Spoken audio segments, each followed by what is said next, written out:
Hello students, good afternoon everyone.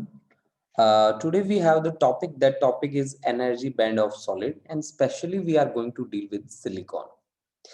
अगर मैं silicon की इलेक्ट्रॉनिक कॉन्फ़िगरेशन देखना चाहूँ तो वो इलेक्ट्रॉनिक कॉन्फ़िगरेशन मेरे पास है 1s2, 2s2, 2p6, 3s2 और 3p2। यानी कि हम यहाँ पे क्या ऑब्जर्व करते हैं कि इसका जो p जो सबसेल है, इसकी अगर आप बात करें p सबसेल की, तो p का वैलेंस कितना है? वैलेंस इसकी 4 स्टेट्स एम्प्टी हैं। अगर आप पूरे क्रिस्टल के साथ डील कर रहे हैं तो ऑफ कोर्स वहां पे 4n स्टेट्स जो हैं वो एम्प्टी स्टेट्स हैं। ठीक है, यानी कि मैं अब जो ले रहा हूं वो एक सिंगल एटम ले रहा हूं सिलिकॉन क्रिस्टल का, और उन एटम्स के बीच जो दूरियां हैं वो मैं बार बार चेंज करूंगा, यानी कि इंटर एटॉमिक सेपरेशन को मैं चेंज करूंगा।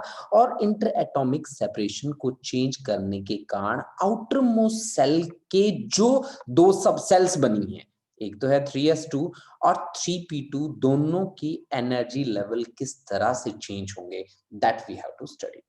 देखो, हमने क्या कहा कि हम क्या करते हैं, आर को हम मान लेते हैं इंटर एटॉमिक सेपरेशन में मान के चल रहा हूं। ए जो एक्चुअल सेपरेशन होना चाहिए, वो सेपरेशन जो होता है वो आपको पता है कि 1 एंगस्ट्रॉम के इक्वल होता है। 1 एंगस्ट्रॉम, ठीक है, 10⁻⁻10 मीटर आप कह सकते हैं। 10⁻⁻10 मीटर इतना होता है एक्चुअल इंटर एटॉमिक सेपरेशन। अब हमने फर्स्ट केस लिया कि आर आपका डी के बराबर है। ये देखिए यहाँ डायग्राम में आर जो है वो बहुत ज्यादा डिस्टेंस हमने मान लिया यहाँ पे। तो अगर हम बहुत ज्यादा सेपरेशन ले लेते हैं एटम्स के बीच, तो इनके 3s2 और 3p2 लेवल में कोई इंटरेक्शन नहीं होगा। मैं आपको बता दूं कि यहाँ पे 1s2, 2s2, 2p6 जो लेवल्स हैं, उनकी एनर्जी बिल्कुल भी डिस्टर्ब नहीं होगी किसी भी सिचुएशन में। एनर्जी डिस्टर्ब हो सकती है किसकी? 3s2 और 3p2, क्योंकि ये आउटर मोस्ट सेल की दो सब सेल्स हैं। यानी कि जब मैंने डिस्टेंस d के बराबर लिया है, जो d बहुत ज्यादा बड़ा है एक्चुअल से, तो हम कहते हैं कि there is no interaction, inter atomic interaction. हाँ, अगर मैं डिस्टेंस को थोड़ा सा कम करता हूं, जैसे मैं C पे आता हूं, तो C पे आगे भी मैं क्या देखता हूं कि 3s2 और 3p2 में कोई इंटरेक्शन नहीं है। कोई इंटरेक्शन हमने यहाँ पे भी ऑब्जर्व नहीं करी। अब देखो, हम डिस्टेंस को थोड़ा थोड़ा क्या करते हैं, डिक्रीज करते हैं। अब देखो बच्चा पार्टी, कि जब आपका डिस्टेंस आर सी के बराबर होता है, जैसे ही कि एटम्स के बीच का जो सेपरेशन है वो C के बराबर होता है, तो जो आउटर मोस्ट सेल हैं, जिसकी दो सब सेल हैं 3s2 और 3p2, उनके जो एनर्जी लेवल्स हैं वो दूसरे एटम के एनर्जी लेवल के साथ क्या करना शुरू कर देते हैं, इंटरेक्ट करना शुरू कर देते हैं। और जैसे ही इनमें इंटरेक्शन होनी शुरू होती है, उनके एनर्जी लेवल भी क्या होने लगते हैं, चेंज होने लगते हैं। और हमें लगता है कि उनके लेवल्स जो हैं, यानी कि 3s2 और 3p2 में कोई डिफरेंस हमारे सामने ऑब्जर्व नहीं होता, बहुत ज्यादा डिफरेंस हमें नहीं लगता उनके एनर्जी लेवल्स में। ठीक है, देखिए कुछ इस तरह से हमारे पास एक क्लोजली स्पेस्ड बैंड फॉर्म हो जाता है।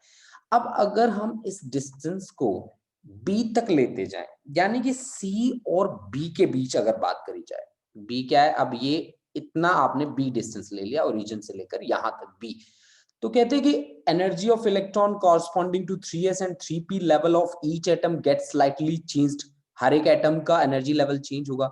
Instead of a single level we get a number of closely packed levels. Of course बहुत सारे एटम यहाँ पे जुड़े हैं, तो उनके एनर्जी लेवल्स हमारे पास अलग अलग क्या बना लेंगे, एक बैंड बना लेंगे इस तरह से। यहाँ पे इस तरह से एक बैंड बनना शुरू हो जाएगा, कुछ इस तरह से आप बोल सकते हैं। ठीक है ना, इस तरह से एक बैंड बनना शुरू हो जाएगा, कुछ इस तरह से। ठीक है, आपको डायग्राम में दिख रहा है, इस तरह से एक बैंड बन जाएगा पूरा का पूरा, जिसको हम क्या बोलते हैं, एनर्जी बैंड बोलते होते हैं, जिसको हम एनर्जी बैंड बोलेंगे।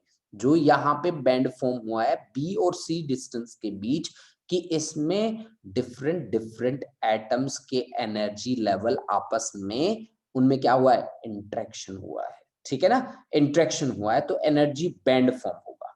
ठीक है, अब जैसे ही हमारा डिस्टेंस आर आर बी के इक्वल बनता है, जैसे कि यहाँ पे डायग्राम में दिखाया गया आपको आर बी के इक्वल बनता है, वैसे ही जो अलग अलग एनर्जी लेवल थे वो कंप्लीटली क्या हो जाते हैं, डिसअपियर हो जाते हैं।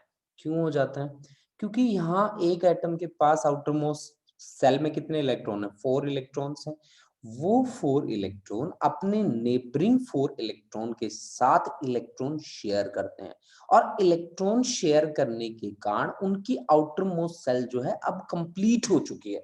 ठीक है, यानी कि गैप कब अपीयर नहीं होगा, जब आपकी आउटर मोस्ट सेल कंप्लीट हो जाएगी, यानी कि अब वो कंप्लीट हो चुकी है और गैप उनमें डिसअपियर हो चुका है, यानी कि 8n energy levels are continuously distributed in this situation, है ना। इस सिचुएशन में क्या होगा, 8n जो एनर्जी लेवल्स होंगे वो कंटिन्यूसली क्या कर जाएंगे, डिस्ट्रीब्यूट कर जाएंगे। ठीक है, अब हमने क्या बात करी कि जब हमारा R जो है वो एक्चुअल इंटर एटॉमिक स्पेसिंग के इक्वल हो जाएगा, तो 0 केल्विन टेम्परेचर पे क्या होगा, the band of 4n filled energy level is separated by 4n unfilled energy levels, यानी कि यहाँ पे जो सिचुएशन रहेगी वो हमारी कुछ हल्का सा चेंज आ जाएगा यहाँ पे सिचुएशन में। और हमने क्या कहा कि यहाँ पे 4n जो फिल्ड स्टेट्स हैं उनकी जो एनर्जी होगी और 4n जो हमारी एम्प्टी स्टेट्स हैं उनकी जो एनर्जी होगी, उनमें क्या आ जाएगा, गैप आ जाएगा।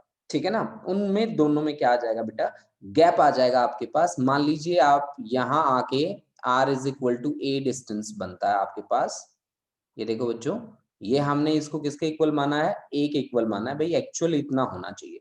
तो एक्चुअल पे आके उनके बीच कुछ गैप क्रिएट हो जाएगा। ठीक है ना, यहाँ पे आगे कुछ गैप क्रिएट हो जाएगा। ठीक है ना, देखो जी, यहाँ पे आगे कुछ गैप क्रिएट हो जाएगा। ठीक है, वो उसको क्या बोलेंगे, एनर्जी गैप बोलेंगे दोनों के बीच।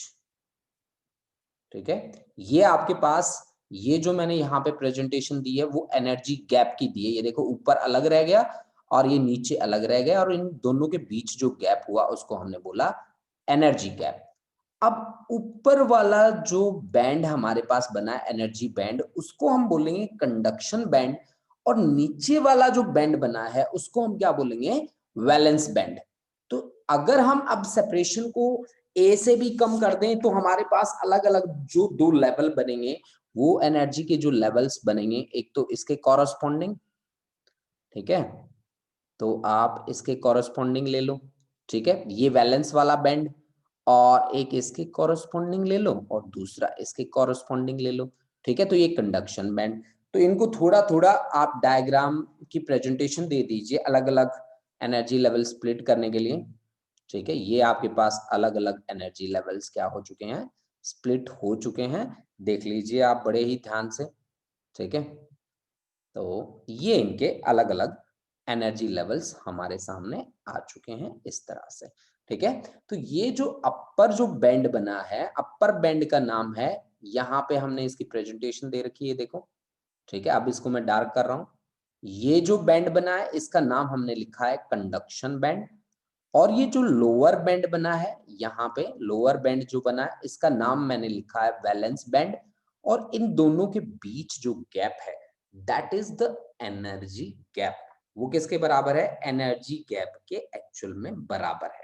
ठीक है, यानी कि अब हमारे पास दो बैंड बन चुके हैं, एक वैलेंस बैंड, एक कंडक्शन बैंड, और दूसरा एनर्जी गैप। एनर्जी गैप, या आप कह सकते हैं एनर्जी गैप की जो वैल्यू होगी वो डिफरेंट होगी डिफरेंट डिफरेंट मटेरियल्स के लिए।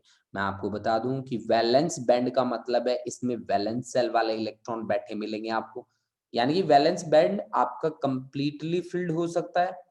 अगर मैं वीपी की बात करूं तो ये वैलेंस बैंड आपका कंप्लीटली फिल्ड हो सकता है, कंप्लीटली फिल्ड हो सकता है, या फिर पार्शियली फिल्ड होगा। पार्शियली फिल्ड होगा मतलब इलेक्ट्रॉन तो इसमें होगा ही होगा, 100% श्योर है ये बात कि इसमें इलेक्ट्रॉन तो होगा ही होगा। अगर मैं कंडक्शन बैंड की बात करूं तो क्या हर सिचुएशन में करंट बनता होता है किसी भी कंडक्टर के लिए, नहीं। तो या तो ये एम्प्टी मिलेगा आपको ज्यादातर क्योंकि यहाँ एनर्जी बहुत चाहिए, ठीक है, या फिर पार्शियली फिल्ड मिलेगा, कंप्लीटली फिल्ड आपको कभी भी नहीं मिलेगा, कंप्लीटली फिल्ड कभी भी नहीं मिलेगा बच्चा पार्टी, ठीक है। और एनर्जी गैप एक्चुअल में एनर्जी रिक्वायर्ड है, रिक्वायर्ड एनर्जी है। Energy gap is actually energy gap is actually energy required to move electron from VB to CB. Energy required, this is energy required to electrons to move from valence band to conduction band, to conduction band। यानी कि valence band से conduction band तक जाने के लिए कितनी energy की requirement होगी, that energy is nothing but equal to energy gap, ठीक है ना बच्चा। अगर हम एनर्जी गैप आपसे पूछें कंडक्टर्स के लिए एनर्जी गैप कितना होगा, ठीक है, तो आप कहेंगे कि सर कंडक्टर्स के लिए एनर्जी गैप काफी कम रहेगा, इंसुलेटर के लिए एनर्जी गैप बहुत ज्यादा होगा, और सेमीकंडक्टर के लिए इन बिटवीन लाई करेगा, ठीक है बच्चा पार्टी। तो इसी कॉन्सेप्ट के साथ हमारा ये कॉन्सेप्ट यहीं पे खत्म हो जाता है, जो कॉन्सेप्ट था हमारे पास एनर्जी बैंड ऑफ सॉलिड्स।